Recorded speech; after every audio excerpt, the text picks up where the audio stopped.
قال رب اشرح لي صدري ويسر لي أمري واحلل عقدة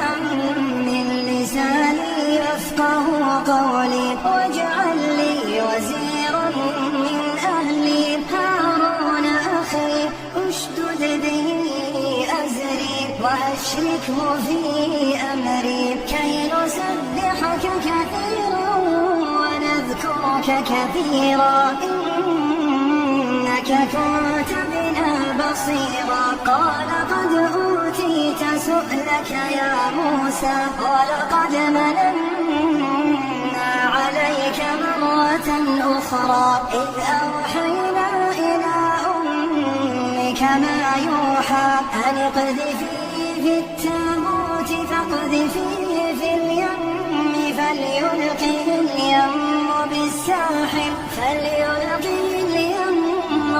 الساحل يأخذ عدو لي وعدو